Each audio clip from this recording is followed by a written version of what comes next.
But that said, guys, this is gonna be the 4th game of this series, and the 2nd one being played by Manjuu, the 4th one being played by Bjorn because he had such a good run so far. Sorry, my bad, kinda choked there. Hunter's out for ManaSurge, and we got the Warrior as well as Shaman out for RKF. Game number 4, guys, is starting right now. So as we can see right now, as I was talking about earlier, but before I could reveal the class, we have on Bjorn's side, Control Warrior. Now I'm really scared of Control Warrior because of all the answers it has at every possible level of the game. You have early control with Slam, you have early control with Inner Rage and Cruel Taskmaster, stuff that can take off weenies and also buff your minions. So what also makes Control Warrior scary is the armor stuff, the armor condition, the armor skill of the warrior. And we can see that in action very soon with the armor smith in play right now. So any damage that minions take, friendly minions take, gives additional buffing against. It gives additional armor for Bjorn. So that's going to be good to stop the bigger damage spells, the bigger damage minions from Mage. So that's I think this is a very good position, a very good class to play against Mage. Yeah, it is. It's one hell of a class. You got very good control mechanics there, and Manjuu's playing the Mage here. So, as you can see already, here comes a very nice Slam. Picks up a card. Armor Smith is gonna give a bit of extra armor back to Bjorn, but Bjorn, the Control Warrior, is fighting against some Fireball wielding Mage here. Manjuu, of course, did a bit of side deck as well, and he actually runs Leroy Jenkins in his deck. Wow. That's a very strong choice. I also saw Bjorn makes some interesting additions to his deck. Also, I saw him put a couple of. One of the decisions he made is in his hand right now, which is a Wild Pyromancer. Not a very common card in Control Warrior, but I guess he's expecting the low cost annoying minions from Mage, such as the Mana Worm he just dealt with. The Leper Gnome, as we can see on screen right now. I'm not sure if Manjuu had put in Argent Squires, but those are quite annoying as well. And with the nice low-cost spells Warrior has, it synergizes well with a Wild Pyro on board. I guess it does. And we also have Manjuu here drawing into a Knife Jug. Draws another card. I think I'm actually pretty excited because this is kind of like a legless series. And I'm regretting that Bjorn's taking bottom half of this board because Manjuu seems to have better connection. But yeah. Thoughts of a producer. Anyway, we're back to Bjorn, who just constantly picks up 8 drops, 9 drop, stuff like that. You don't want it so early on. Yes, you want him to come in, but only at turn 6, turn 7 if possible. This is way too early. He's losing a lot of early game control here. He definitely has got the Shield Slam and a Wild Pyromancer. Good combo there. It was very unfortunate that he lost Armor Smith early on because he had Shield Slam in hand that could have been handy for dealing with these three health minions on board right now. Especially those two, Mana Worm and Harvest Golem, are very, very annoying and hard to remove, especially from Warrior. If he doesn't have a weapon, he's not dealing with them, and he has to resort to alternative means in the meantime while they're pinging him for 3 damage every turn. So I wonder if he's going to be using his Acolyte of Pain to try and draw out some of his lower cost cards. I guess Shield Slam is pretty good here. Actually, what I would have done is I would have played I would actually Hero Power into a Shield Slam. Pick off one. It's actually only gonna deal like 3 damage, so that's gonna pick off 1 Acolyte of Pain there, which is alright. And then I will run the 1/2 into the Mana Worm, which is gonna give me 1 card. And yeah, but now opting for display here, he might actually lose his Wild Pyromancer, which is by all means a fantastic board clear mechanic. Oh, Bjorn can't catch a break with this. He can't catch a break with his draws. He's drawing all of his end game cards. So this is probably the big weakness of a Control Warrior. He doesn't have many cantrips in hand. With the nerf of Novice Engineer and Nat Pagel not usually being run in a... Well, sorry, I'm making an assumption. He doesn't have Nat early on, or I'm not sure if he's running it in this particular deck, but with a lack of drawing options for this warrior, you run into situations like this where you could have all of your big ticket cards in hand and not able to play any of them effectively. Yep. What happened here is that he actually top decked a Fiery War Axe, or as Luck would have called it, Fiery Win Axe. Yeah. Because he win games here. Of course, he can run that into the 3-2. What I don't like about his Wild Pyromancer play was that he kind of actually didn't use it, or rather put it to good use. See, if he actually saved that for this moment here, he would have effectively picked off the Knife Jab very easily here. But that's okay. Yeah, that. I'm questioning also the use of Wild Pyro early on without having to use Shield Slam. That would have been a nice combo.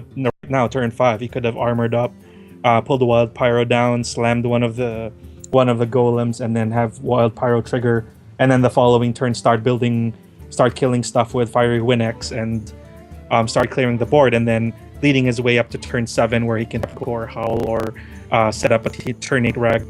So this is anybody's game at the moment. Yeah, exactly. Now what he could actually do here for Manjuu is to run the Argent Commander, to kill off the Armor Smith. You don't want the Warrior to get a lot of armor because that's gonna be ridiculous. As we see in EHL Season 1 Cycle 1, Lemnis Gate is one prime example there, with the Warrior just with about 20 armor, 50 health in total. If not for Alexstrasza, it would probably take him 2 days to die. I agree. So it's a good idea to kill off those armor minions very early on. Nothing to lose from his side. Argent Commander being so strong, and it's also good even without its Divine Shield. It's gonna force Bjorn to think about whether or not to attack the Argent Commander with his weapon, since it's gonna deal 4 more damage against him. Yeah. So anyway, guys, in case you're wondering what the score is, what the score means on the screen. You can treat it like it's a team score. The first team to reach 8 wins the series. So yeah, we have that well on the way here. Whirlwind is gonna be a pretty good card. The bad news here is that Whirlwind cannot really pick off the Argent Commander. It cannot also kill the Harvard's Golem. It can kill double bot, so I think he's actually still gonna run that there, and probably just armor up after that. It's unfortunate that again he lost Wild Pyro so early. It would have synergized well. Yeah. Or he can Whirlwind again now and get an extra card, which effectively maximizes the card draw potential of the Acolyte of Fame. So that's pretty good. That puts him in very good card advantage against the Mage here. But the Mage draws something. That's an Arcane Missile. It's probably gonna be used here anyway because the Acolyte Pain's really like the 4-1 there. Could also get pinged down. That's fine. Yep, he's gonna use that and a ping to make sure that Leroy's breaks are not gonna have the laughing potential after this turn. Yeah, actually just killing one Drake with Hero Power, the other one with the Archimist is pretty good stuff here. And Leroy deals 6 damage, sinking a bit of blood here for Bjorn. Bjorn is not like Bjorn. Bjorn with big decisions to make now. He has to think about how to deal with Leroy and then get some sort of presence on board. Well, keeping in mind that he doesn't know, but we know that Manjuu has a polymorph in hand. Bjorn has to make big decisions whether or not to play his big legendaries. So he has to still mount an offense at this point, and Bjorn can kind of sit on his lead a little bit and draw some more cards and keep his advantage with his life lead. Well, Katips, the thing is, I think before we even go there, Bjorn's thoughts right now must be thinking that if he uses the Fiery War Axe to pick off Leroy, he might actually die Pyroblast. You don't want to lower your health so quickly to that level, but I don't see how he's got any choice. You're gonna have to man up. This is one of those moments in life. You tell your son that I man up, and it paid off, hopefully. But yeah, playing the Fiery War Axe is definitely a player. Going for the Chewing Yeti as well. We could bait out a potential Polymorph. If it doesn't come out, playing Ragnaros, getting it Polymorph down as well is still okay because you have the Serra. That's a lot more value as compared to the Ragnaros there, since it gives you a card every draw, right? So yeah. That's right. So yeah, what's Bjorn gonna do here, man? Come on, they gotta make a decision. Is he gonna go for glory, swing against Leroy, risk that Manjuu doesn't have a Pyroblast? The thing is, it's only turn 7, and he can consider slowly armoring up the next few turns. But doing so means he cannot play big minions, and that's a decision he's gonna have to take. And you have to swing against Leroy here, because if you don't do that, you're probably gonna die to Frostbolt as well as Fireball next turn anyway. So you don't really have much of a choice. It's gonna go. He doesn't have a choice. Fireball, Two-Face, gonna ping it, and the timer is up here for Bjorn. And it's just down all the way to 1 health. Such a clutch play here by Manjuu. Garrosh is not gonna save him. Of course, he's gonna have to armor up, like I said, bit by bit along the way. Well, not much he can do at the moment with taunt. Very fortunate mirror image also on the part of Manjuu. And again, he also has ice barrier to keep himself up to 38. So it would be so good if Bjorn plays Alexstrasza on himself as compared to on Manjuu. Manjuu top deck something. It's a Frostbolt. There we go, guys. Lucky top deck. Bjorn is out. It's a 2-2 situation here. RKF comes back very strong from Mage. All reversal kill. Wow. Let's talk a bit about this game here, Katips. What do you think actually transpired? Well, that was a good piece of revenge. And after getting huntered, they're now maging Team ManaSurge with Mage. I wasn't expecting Mage to come out this strong, but the draws were working for Manjuu. You work with what you get, and he was very, very lucky. He had an answer for everything so far, and it's been working great for him.